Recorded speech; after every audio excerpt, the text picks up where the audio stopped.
We're here with Alexander Herget. That's right. And man, it's the 14th of March, 2019. We're on planet Earth here on the central coast of Australia. And I really want to thank you, man, for taking the time to come and do this interview. And I'd like to thank Robert Hogenbaum for introducing us. But look, tell us a little bit about yourself. Where you're from originally, how long you've lived in Australia, what exactly you do. You're equal parts, as I understand it, political activist, nutritional educator, and filmmaker. And all around good guy. But so tell us a little bit of your background and how you came to be here now. All right. Well, I'm born in Germany. I'm born in Köln. And that was obviously a long time ago. I've lived for the first 17, 18 years in Germany. Finished my schooling there, and then I kind of felt I wanted to travel. I did a round the world trip and kind of really, I always liked to travel beforehand, but it really ignited my love for the world, for people, stories, and just seeing what's happening outside of where you kind of grew up and where you're living. So after that, I decided to enroll into a film course because I was really interested in terms of learning the craft of really storytelling and filmmaking, and I wanted to look behind the curtains, behind the camera, what's happening. So I enrolled in Australia. I looked at a couple of different things. I kind of went to Canada and Los Angeles, but I ultimately found Australia to be a really nice place. It seemed to be nice people, seemed to be of good climate, and everything seemed nice. So I decided for Australia, so I enrolled into the Academy of Photogenic Arts, an international film school, and did my diploma in cinematography there. After that, I enrolled into the Australian Film and Radio Television School. I did editing course there, and then I started to do I had a production company with a few guys, which we started making commercials, short films. We made a short film called Spoonman, which won Best Australian Short Film. It went around the world. It was very successful, highly acclaimed, and Then I started making bigger projects, and it went all very well until then the financial crisis hit in 2007-8. A lot of the projects that we've done fell apart. I went back to Germany. Everything was kind of falling apart, and I had to kind of regain a little bit of that strength. I had a lot of time to reflect. I went into really, why do I want to be in the film industry? Why do I want to tell stories? Because I didn't want to just make commercial films that really didn't appeal to me, to be told what to tell and to be told what to write. So I kind of left that field and went into medicine, exploring the human body, physiology, studied nutrition medicine. And went into that field, and I had a lot of Border Healing Center in Australia. Came back to Australia, Border Healing Center. Ran that for 2 years. Again, I learned a lot about people, about health. But at the same time, I was very tied up in the business, so the administration of it was really something that I didn't really. It held me back in other ways, so I didn't have time to do my project, so I sold that again. And then I started really, there was a couple of trigger moments for me. It's about justice. I was always interested. Look, I've studied philosophy as well at some point in Germany, social psychology, and I was always interested in what makes people, take action.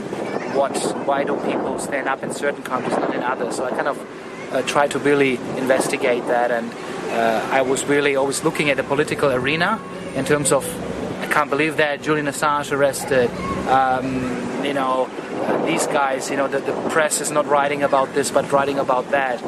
So I kind of really looked more and more into it and started then to become more active, and go to protests, forming my own opinion on things, researching, reading papers that I learned on university, of course, understanding what a study is, reading scientific papers. So it sounds like you began to make a transition from letting outside forces dictate what you thought and believed to being more of a critical thinker and seeking more for the truth behind the surface appearances that we're presented with.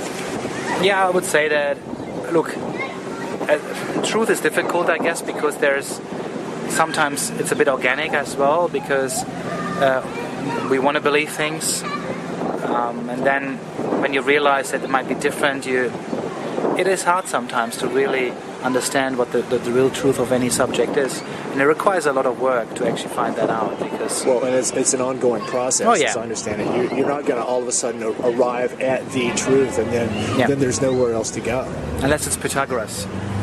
Yes.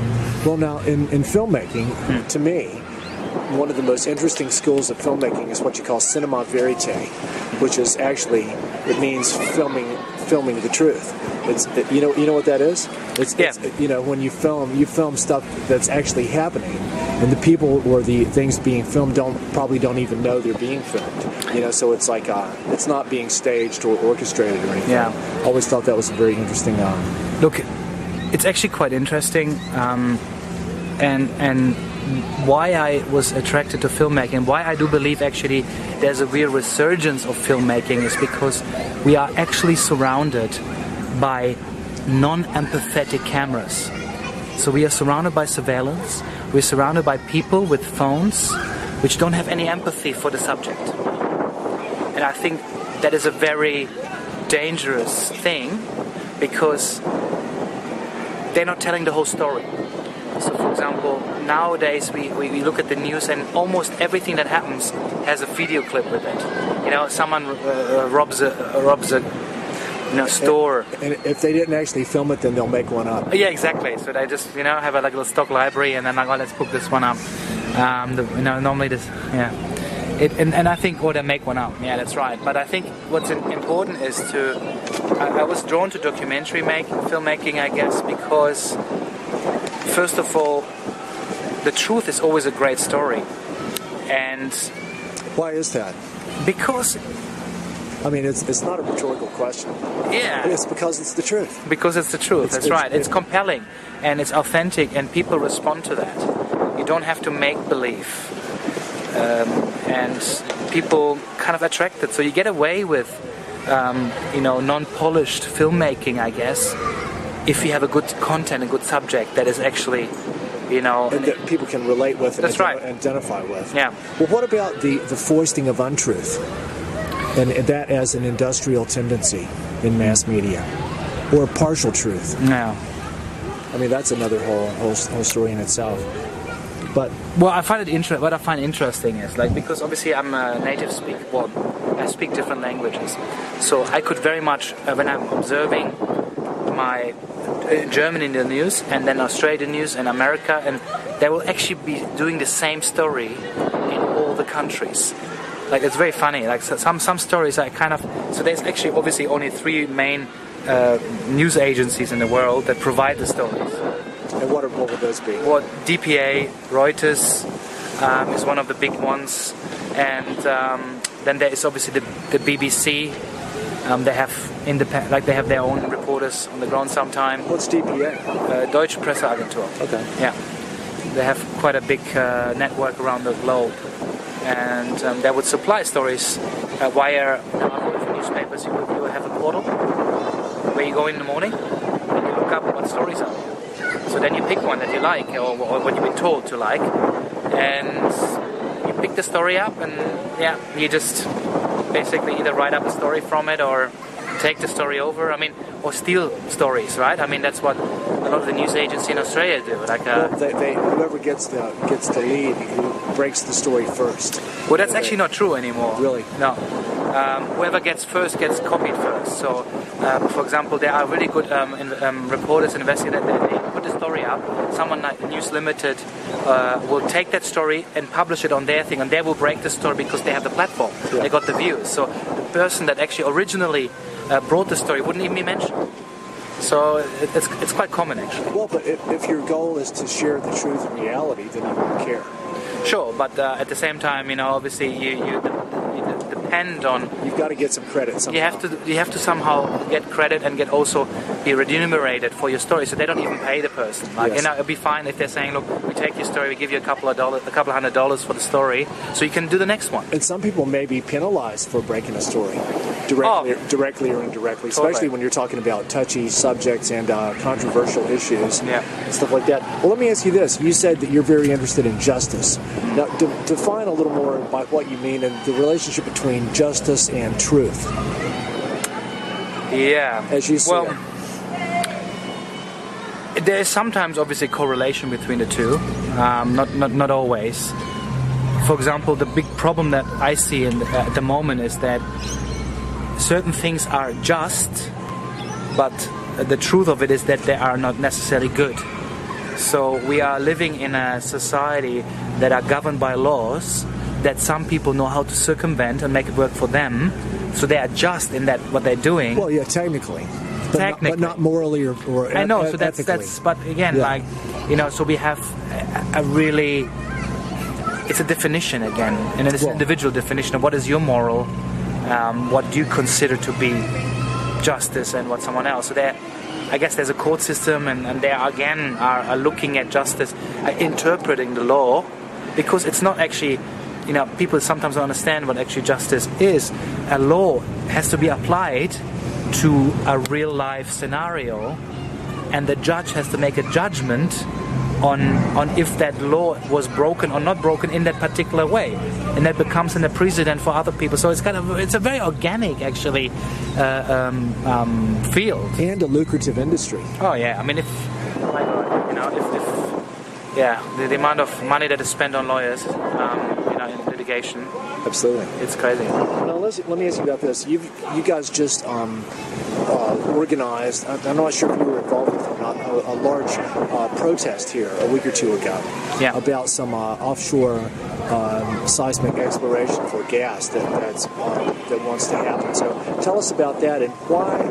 Tell us about your attitude towards protest. You've said you participated in protests before, or organized them. Now, how do you see that as? What will that accomplish, or what would you hope to accomplish? Yeah. One, I think for me, really, it's about community building. So that's something that is like what they're planning here with the offshore gas and oil exploration. It really has brought out a lot of people from the community. Yes. Now tell us in a nutshell, what is it that's being planned and who wants to do it? So there is a company, a Western Australian company, that has bought the exploration rights to actually establish an oil and gas industry on the Central Coast. And what are they called? The Advent Energy. Now, I thought there was a Norwegian company involved. That's too. actually down in South Australia. Okay. That's Equinor. Yeah. Oh, yeah. So it's the same thing, different company, different region. Yeah.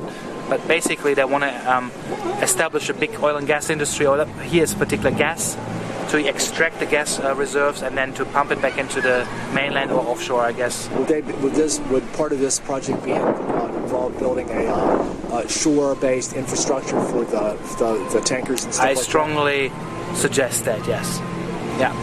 And so was this the first protest that you guys have organized? No, that's been a lot of protests going on over the last years. And so where does the approval of these permits and stuff, where does that stand right now? So we have at the moment an application of amendment at NOCTA, which is the regulator in terms of the permits. Once that has been granted, they have to submit an environmental plan to NOPSEMA. Once NOPSEMA is happy that the company has taken in consideration all the environmental risk, they will grant that for 3D seismic testing, which again is a very invasive testing method to establish where to drill and where the gas reserves are. Once they've done that, they will do a test drill as part of that seismic testing, and then they will potentially go into full-scale production very shortly after that. So is it the seismic testing per se that you primarily object to? It's one of the major things, but we object to actually establishing a gas industry. That's the most immediate danger. Yeah, the immediate danger is seismic testing.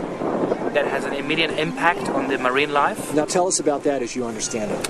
As I understand it, there are quite large arrays of air guns that shoot at about 250 decibel every 15 seconds into the ground, and then obviously waiting for the return of those waves, and they somehow be able then to make some assumptions about the groundwork and in terms of the deposits there.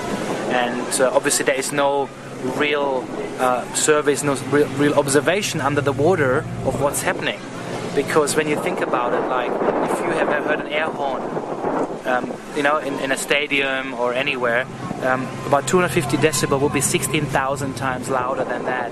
It's actually an exponential scale. Absolutely. So it's just not understandable. And sound travels much more intensely in water. 4 times faster. And plus, we just can't. I mean, it's like anybody that lives in the ocean, they're in a much denser medium, so they're going to feel.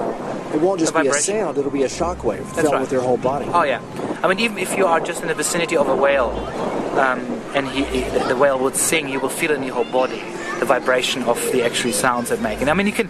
I think when you have you ever been next to a really big speaker, and you can see the bass and how it actually penetrates you, and actually your heart starts to beat with the beat of the drum. The entrainment. Yeah. So it's actually your whole physiology adapts to the vibration. So. If we, for example, look at the jet starting, actually the end of a gun, if you ever had someone take a gun off next to you, if you're right next to the end of the gun, it's 180 dB. So, again, look at it, again, thousands of times more louder than that. So, I don't recommend anyone being close by when those air guns going off.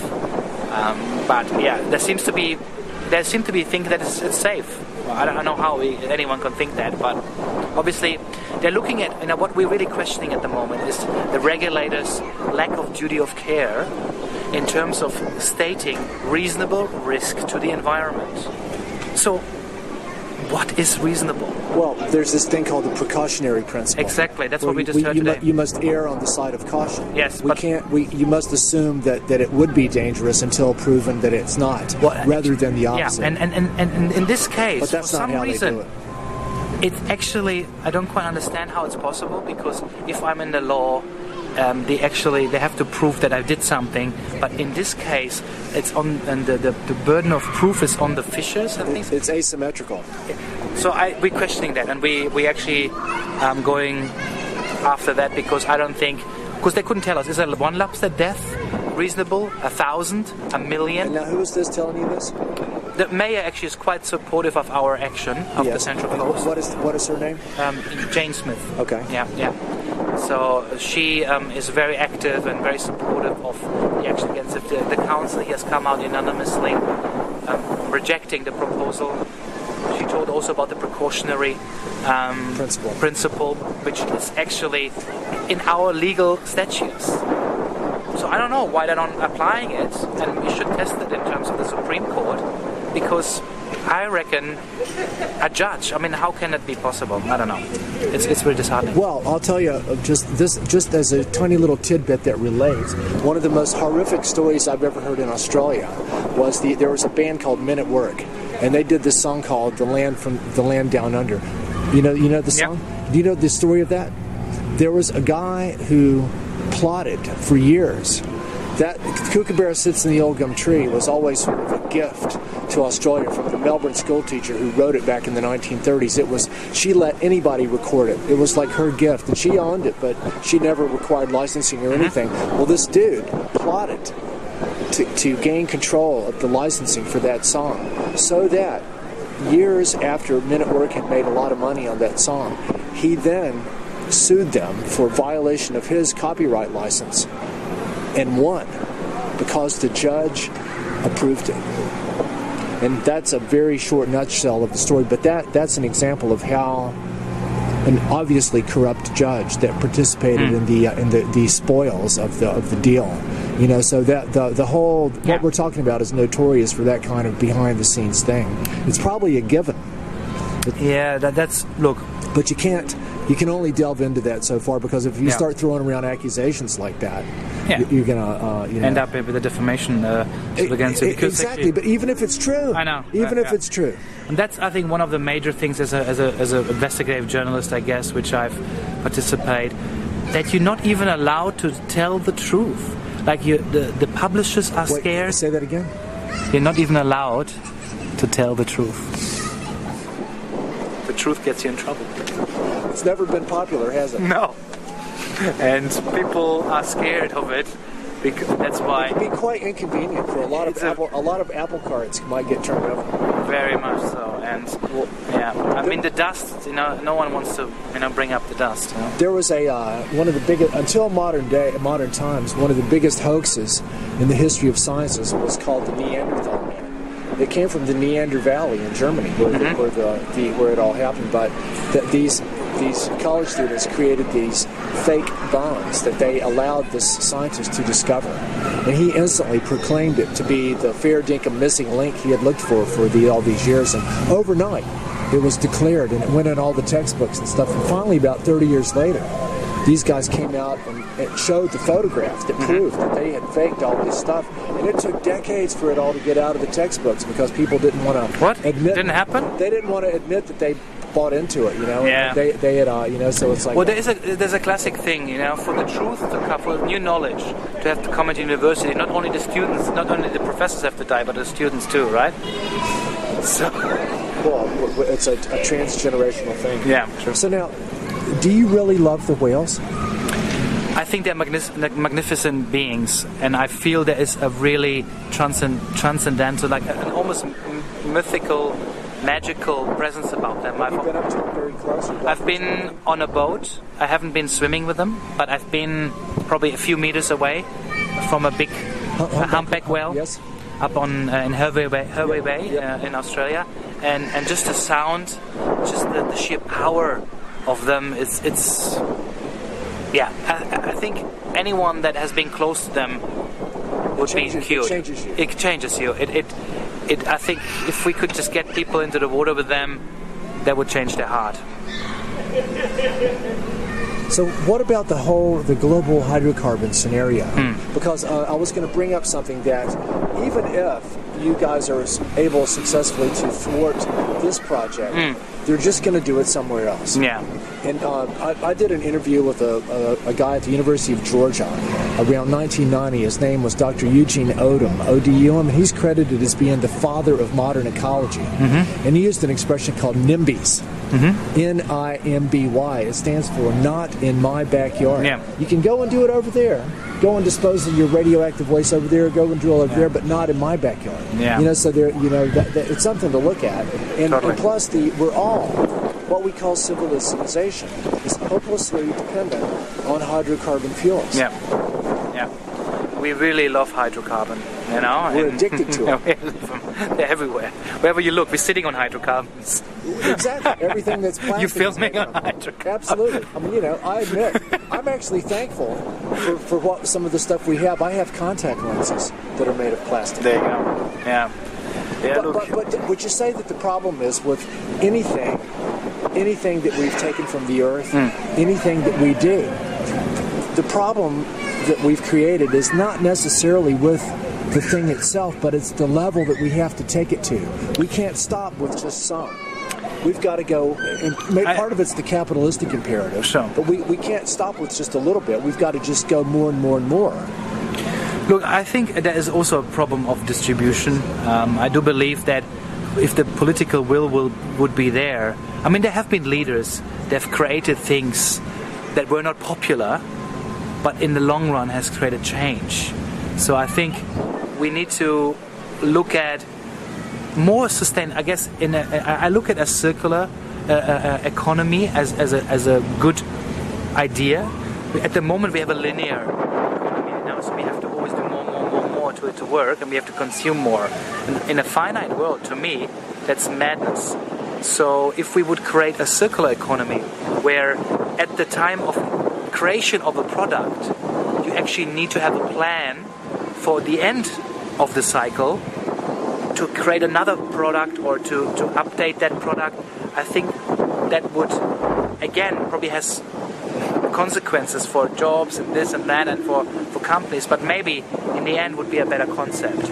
I believe there is promising new ideas. Yes. And I think they can be implemented. If they can be implemented fast enough for us to stop destruction, I don't know. Can they implement it in a fair way that no one exploited? It's difficult with our human nature because my experience is there's always going to be someone that wants more, someone that is just not happy to play properly, above board. There's always people that want to circumvent the system to grow the system. So yes. Well, would an example of a circular economic development be if we were able to, and I'm not saying this just as a joke, if we were able to create nutritional products from feces, because we'd be recycling our poopy. Well, there is actually a very interesting thing where you get actually shit from a very healthy person and you get it implanted into you, and that actually creates a good gut health for you. So there are these things that's happening. So there is people with good shit, and if you eat that shit, you're supposed to eat it. Well, actually, it's been a bit more medical. So it's going to get inserted in a little suppository. Oh my God! Into That's you. So funny. But it's true. It's happening. Well, 100 phosphate. They're called shit. They're called feces transplant, I guess. Yeah. So look, there's a lot of good stuff in feces, and I think it's ridiculous that we flush it away, and then with drinking water, yes, and then transport it with pumping and everything into recycling plants. That would be actually better. Well, it's not good either because of the nitrogen and everything, but it's transported into in plants and water cleaning plants, and it gets cleaned by chemicals. So it can be put back into the water. I mean, I don't know. It seems to be really strange. Well, it's a form of dementia. Yeah. Well, but how about this? How do you explain humanity's obsession with gold? Because to me, really healthy poopy is actually more valuable than gold in terms of its actual use value. Well, maybe piss actually is even more valuable. Well, because it has a very high phosphorus content, and if we could just collect the pee, which is also gold, I guess. Golden. Might be the new gold. Liquid gold. Liquid gold. Everybody has this mind net. Absolutely. You want to take a piss? Wait a second. Can you put that into this glass for me, please? But Gandhi was the first person to actually take the piss. Well, actually, there's a whole medical urine therapy, as well, because there's actually a lot of immunology that is created, antibodies in the urine, It's actually interesting. I guess you probably have to do it sort of at a homeopathic level, though. You wouldn't want to drink liters of it every day. And there's lots of data on that, There's, especially in India, actually. Yes. Yeah. Well, but this is actually leading to some serious things to think about from your perspective as a nutritional educator and stuff like that. Yeah, look, we only like the body, like what I always say to people. People think they can store up on things, but the body has no storage, not real good. There's a few minerals that the body stores, which is calcium, right? There's a few other, but the main one is calcium in our bones. But the rest, really, the body needs to actually take as it goes. So that's why we need to continuously eat a very balanced diet, because the body doesn't store things. So there's not a thing where you can just eat up on vitamins and supplements and think, oh yeah, I'm fine now for the rest of the month. It doesn't work that way. And actually the rest, the body doesn't at that moment doesn't need, gets passed through. So for example, most of the nutrients will still be in your feces or in the urine that you don't need. Yes. So that's why a lot of the supplements end up in your toilet. Well, this could be the new mining industry. Oh, hey, there's lots of people around. Cess mining. Well, I'm sure you can extract a lot of things from the exposits. Okay. Anyway. So now let's talk about Elon Musk. Hi, Elon. Is he going to like living on Mars? Depends on the nightlife, I guess. I mean, I think, any place has good and bad bits, right? I mean, I'm sure it could be a great colony if only cool people go up there. Well, I likened it. Did you ever see that film Dr. Strangelove? Yeah, that's right. Yeah. Remember they were gonna have a whole lot of attractive women down in the bunker with them for procreation purposes. So I figured Elon's going to be a step ahead. Well, I'm not sure. I mean, obviously, he doesn't have that kind of reputation. I would say if he has a big server and a fast internet connection, he'd be happy with that. You right? Well, Monsanto might be contributing some playmates as well. And they're called now BASF or something. What's that? Bayer bought them, right? Yeah, the German company. Oh. But look, I think I'm in two ways about Elon Musk. I think he's a very prolific thinker, and he has a really good grasp on the affairs. Especially I liked his responds to AI very much, where he's tried to tell people. He goes like, "Look at me, it was a success." Well, he actually warned people about AI, and he really tried to warn people. He tried to talk to people and slow it down, and he was unsuccessful in that. Well, what does he use to put his rockets and his satellites into space? Well, no, he's not against AI. He's just really want people to know about the danger of it. Yes. And no one knows about AI. We're programming them every day, each person. Well, but it's running off the rail like everything. We've got weapons technologies now that are completely automated. I mean, even back in the day in the 1970s, when you've got all the nuclear weapons are controlled by computers. They have what's called launch-on warning, mutual assured destruction. These are all archaic, terms. But it's like, a lot of it, like I was saying yesterday, I think a lot of the stuff's, we're out of the loop now in the decision-making of a lot of this stuff. It's true. I mean, even like the camera you're holding is full of AI, like keeping my face in focus, and things like that. There's a little box around your face now. So AI is working. See? It's good, isn't it? You know how much work that was, like 10 years back, when you actually have to manually, some person has to pull it. We had like long, measuring tape running from the camera to the person's face. Keep it in focus. I guess it was AI too, but like it was biological AI. There was analog intelligence. Analog AI. Well, not so much intelligence, I guess. Now here's a question that'll segue into our next topic. Mars' atmosphere is 95% carbon dioxide. Someone had to breathe out a lot. So, exactly. So, what's their climate change scenario? I guess get some plants there. They would love it. It's also extremely cold.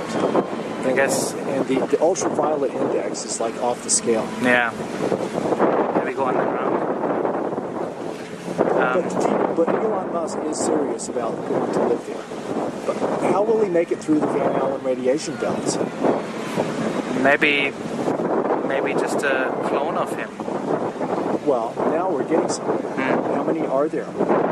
Sure, I mean, the work he's doing, I mean, he's at Tesla, at Rocket, SpaceX, and he has this mining company, so there must be at least 3 of them. He has a mining company is it doing deep seabed mining for all the rare earth metals? They should probably ask him for expertise, because he's really good into digging. What's the name of his mining company? It's called isn't it called the Mining Company or something? Really, I never knew about that. Yeah, but I know well, they're for digging, those tunnels for his tunnel project, the Hyperloop. Now, tell me about that. Well, his idea of really changing transport is with all these little tunnels where people down in the ground. Yeah, well, I mean, it makes sense. Look, we live in a 3D world, right? So we don't have a one-dimensional. We're living in we're going up, with our offices, with our residential units, but we only have one-level streets. So that doesn't work. It builds up traffic. So what he's saying is like we have to go down with our tunnels to create more lanes. We've got to get down. Get down, big time. So are you a true believer in progress as traditionally defined? Look, starting from where we are now and continuing. Look, I've actually questioned that in myself a lot, in terms of a lot of people that I meet in the activist realm. They have a lifestyle of being an activist. They say they want to go back to the simple life. They want to do gardening. They want to do all that. I'm not a. But they want to keep their mobile phone. Even that they will give away. I think there are some people who truly just say, look, I'm going to give everything away and live in a cave. I'm not one of them, right? So I'm kind of thinking, look, I grew up with Star Trek, right? You're going to live long and prosper. Exactly. So I loved that vision. Yes. I loved that vision of... But you know what? They never went to the bathroom. Did you ever see a crew of the Star Trek go to the restroom? Well, their nutrition was so optimal, that they didn't have any. It was just perfectly timed. You see? I didn't mean to derail you. But look, I love the vision of it to have certain our needs, Maslow, kind of that pyramid. If we can kind of solve a lot of these issues, and we can look at growth as a species, as humanity, from our spirituality, I think it could be an interesting thing. And I reckon look, a lot of these things from Star Trek have become reality. Yes. So a lot of the technology is in development, or I mean, that's why I always thinking, where the writers are, these are the visionaries, the prophets of our time. So we had, like, when we look back into history, there were always prophets. And sometimes I ask, where are our prophets? Where are the prophets gone? So, well, I think they're still there, but there might be our fictional, science fiction writers. Elon Musk is one of the founders of PayPal. Yeah. PayPal. I use that. Look, it's smart. I think anything that disrupts an industry actually is good, I think, to understand there is progress. See, actually, from an engineer perspective, I talked to some really good engineers and inventors. And the one thing that really impressed me was that they were saying a lot of everything that is currently on this planet can be improved. Everything. Especially us. Yes. Maybe just a little bit, That's Ray Kurzweil. You know who he is, right? Yeah, he plays beautiful music. Well, he invented that. That's right. You know what his first major invention was? No. It was a machine that could take a book and read it out loud for blind people to hear. Very good. Yeah, he was obviously very interested in vibration, I guess, as well. But I think. But he claims that he doesn't go, I'm gonna extend my lifespan indefinitely. He goes like, I'm gonna live forever. And I go, but look, man, how do you know when you're there to forever? What comes after that? Forever is a long time. It is. How long is it? This long. Very long. And look, we looked at. Look, the question is, if you're the only one that lives forever, is that really? Hey, well, there's been have fun alone. There's been Twilight Zones. That's right, exactly. So, where were we? I was thinking about the engineers and inventors. So everything on this planet can be improved. The question is, can it be only slightly improved, or are you really thinking how to improve it greatly? And that's the thing, that a lot of inventors and engineers are very driven by product cycles right now, and are driven by, they're lazy. Well, how could they not be? Because, they have to kind of make it work, right? So, somebody's funding their operations. Yeah, so, but I think they should be funded on the actually percentage of improvement. And do you think that there's people that truly believe that our mentality, our mental operating environment can be improved upon? Mental operating, look, that is really... See, but to me, that's something that always has to come on a one-to-one, do-it-yourself basis, not something that can be imposed or engineered or orchestrated by those who wish as well. You know what I'm saying? Look, the mental construct is really a result of your accumulative influences in your life. So I'm always fascinated, to see what people like. Why do we know this is a table, right? And you mean this hippopotamus here? Yeah, it's black, right? Yeah, so it looks like rainbow colored. Yeah, so it's kind of really, and then again, when you look deeper and smaller, again, if you go, there's nothing there. It's mainly just space. Exactly, it's a space. So we live in a big space with nothingness, and there's this importance put onto whatever we do or say. It's a strange thing. I mean, the concept of ego, I find a very interesting one, and then the reaction of our ego to things that other people say, like space to space, right? So there's two spaces talking to each other and getting angry about too much space or too little space. Well, but when people talk about the ego, they forget that Freud had two other essential dimensions: the id and the superego. They're all equally going at the same time. Yeah. And so, I think a lot of our reality is sort of like a battle of ids. Yeah, I don't have that concept right. I know the superego, but I don't. It's kind of the lower unconscious stuff that you don't really. It's like the Dr. Jekyll. It's like the Mr. Hyde version of the Dr. Jekyll. Well, I always all the was stuff interested that you always wanted to do, but nobody let you. Well, it's interesting because I kind of had the idea of starting a subconscious community. I'm already a member. Oh yeah. Let's go to sleep and meet. That's an interesting thing, because what is our subconscious? And then there was two law professors I had a conversation with, and they basically said that the subconscious actually makes the decision and the conscious is only the executive. So if that would be true, then obviously from our legal system, how could we actually blame our consciousness if everything is controlled by the subconsciousness? So this lends a whole new meaning to what we loosely define as the New World Order. Well, I mean, Matrix, I guess it was a film that kind of, I think influenced me at the time as we were going to filmmaking, because I was very groundbreaking storytelling in terms of, and also the concept of it, I guess, living in literally having a world just being put in front of you and you computing in it. I mean, I guess... Whereas the reality is you're laying in this thing in the coffin with all these tubes coming out of your brain. Yeah, I mean, it's pretty plausible. I mean, it's almost there, right? We're living in little boxes and we're watching TV and we still get our own food, unfortunately, but that can be solved. Well, my dream is that maybe with the help of Monsanto, if they see the light, they can help us photosynthesize so that we don't have to eat food anymore. We can make our own and have green hair. Well, exactly. I mean, there is actually, you know, the interesting fact for that, we actually, through evolution, have actually lost a lot of our synthesizing potential. We used to be able to, and that's very interesting actually, in terms of why are there so much high cancer rates and all that kind of stuff. We actually have less and less self-synthesizing potential in terms of our vitamin D. And we used to be able to synthesize vitamin C to a certain extent from some of the studies in the Paleolithic area, because they were eating highly meat protein, but they were very, very, very healthy. The same as at the moment, for example, when they do tests of pharmaceuticals with rats, they actually are a species that can synthesize their own vitamin C. For real? Yeah. And that's why they don't react in the same way against medication than humans. So if they would do the same test on guinea pigs, they would die.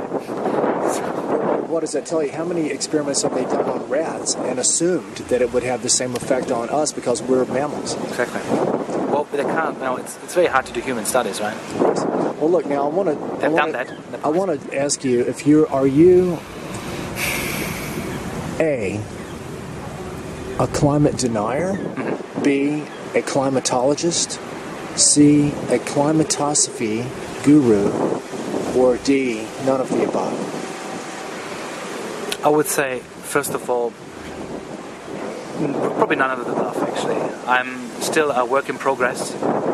And so where do you stand on all that? Yeah. I'm definitely seeing the impact that humankind has on this planet. And I want humanity to stop using fossil fuels, because it's not healthy.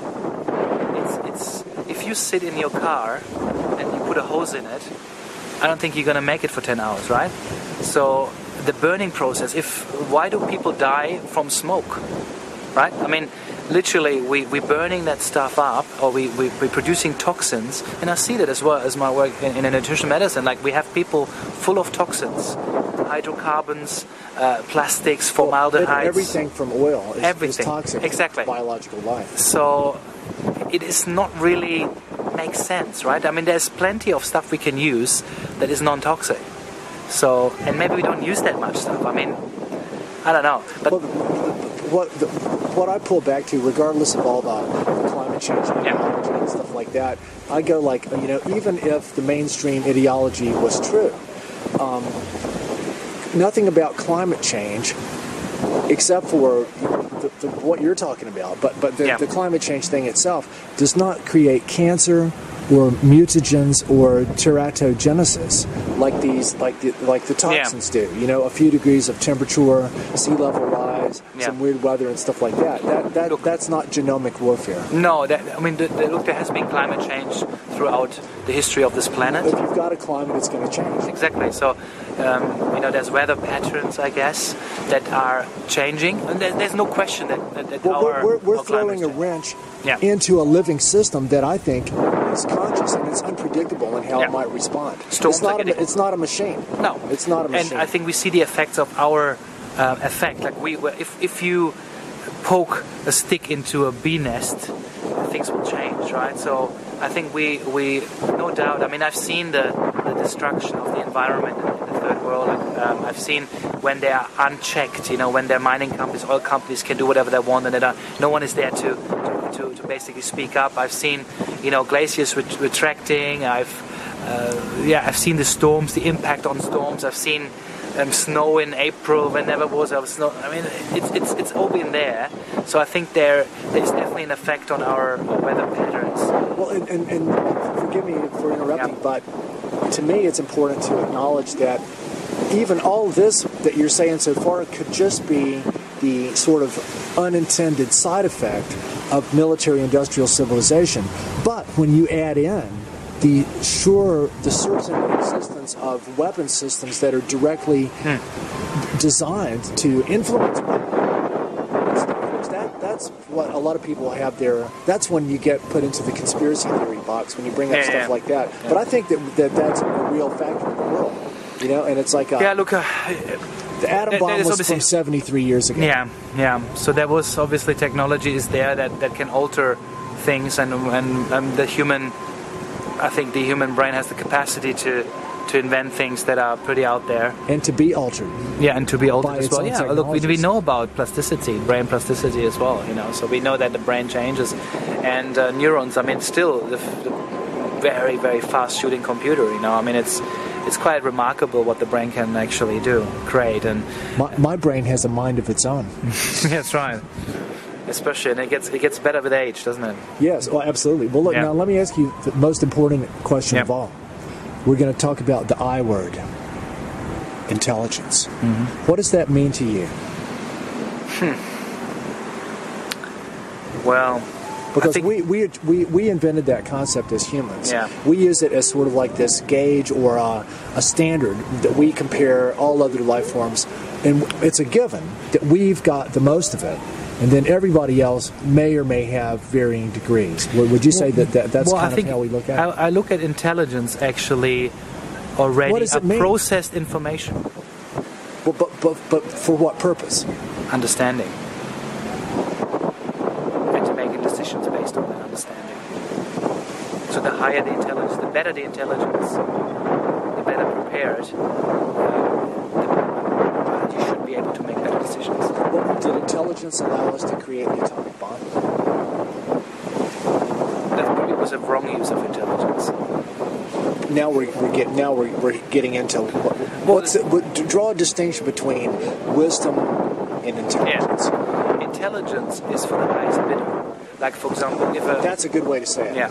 So if I want intelligence on the best way to your heart, right? I can ask maybe all the people in your life that you've had contact with, and then provide a summary of that, and then I will be able to use that intelligence, to create my dossier. Yeah, exactly. So that's the thing, right? And then it could be either for good intention or for bad intention. So I think that's the thing. When someone asks, look, give me all the intelligence on creating the best car in the world, the most efficient car, they will stop you and say, well, why would you want to do that? So sometimes that is not really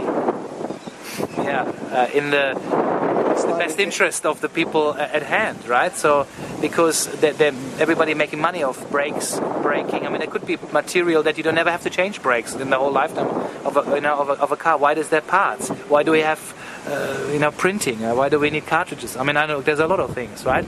We could do many things better, but there is no profit in it. So intelligence, I guess, is to increase profit, and that is not always smart. And isn't it ironic that the most profitable and lucrative and biggest industries in the world are those of weapons manufacturing? Look, I think aimed at us. Yeah, I thought the biggest industry in the world is prostitution. I don't know. Isn't it? No, not. It's the oldest. It's the oldest. Okay. Look, I think that we always weapons. I think weapon actually it's really an interesting thing for a lot of people, because you have unlimited budget to create whatever there is in your mind in this forgotten country. And as long as it destroys something better than it was there. It only destroys what's evil. Exactly. The evil enemy. It's for the best. Who deserves to get deserves to get blown out. And it's and for this, God. It's for God blesses them. But where's the justice in that? The justice in believing that something is your enemy when it's actually not. And just because you believe that it is, but if it's not, who's actually right? Where's the truth in that? I don't think there is anyone questioning right or wrong. In the end, it doesn't really matter. I mean, if you look, it's really a spiritual question, a philosophical question in terms of, you know, I mean, I think weapons were always, it's more of a power, like what you want to, it's generally really, I mean, even like when you look at it first, I mean, if you had two tribes, and there one has more than the other, you know, the jealousy and envy of the human emotions is a very strong force. But they could just voluntarily share. Yeah, but sharing is something that came later? Yeah. You reckon? Did you see 2001: A Space Odyssey? Yes. Remember when they touched the monolith, the black monolith that represented the alien intelligence, and that ringing sound, and then the next time they had that encounter with the other beings, he picked up the bomb, and it became a weapon. That was the dawn of intelligence. I guess the whales don't have any weapons, do they? Well, they can use sound waves as a weapon. I guess so. Some of them can send out shock waves. Okay. With their beak. They can ram you, I guess. Yeah, absolutely. Look, I think it requires a new kind of human. So that's the thing. Ray Kurzweil? Maybe. If he lives forever, and then he just becomes a keyboard. He'll have to go back into the Or he goes, maybe he's already been here forever. Well, it'd be an interesting guy. I mean, imagine there would be already someone that has lived forever. Did you meet him? No. Is he an interesting guy? I don't know. Have you met him? No, I don't want to. Why? He's going to be living on Mars with Elon. Is he? Absolutely. And Dr. Strangelove's going to, and Nikola Tesla's going to be there too. Okay. He's been traveling around with aliens on their Nikola craft. Tesla? Yeah, he will not have aged today because he's been traveling at almost the speed of light. Wow. This is all in my satire that you should read. Okay, I will definitely. Yeah, I don't know. Look, it's so. But you now tell us more about the Star Trek thing. Yeah. Did you see that Patrick Stewart is going to come back as Jean-Luc Picard? Finally.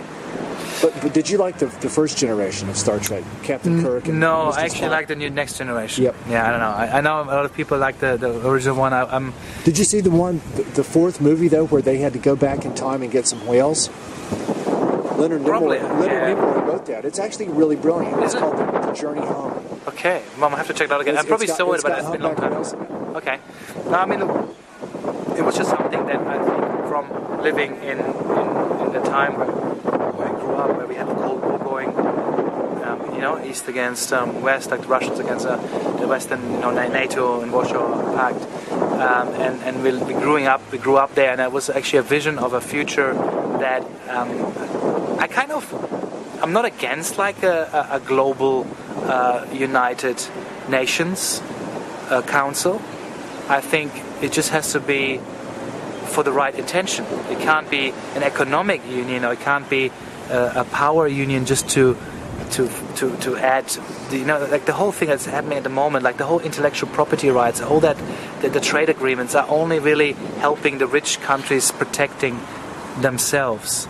And I think if we would, I mean, look, how can 90% of the wealth be governed by 1% of the human population?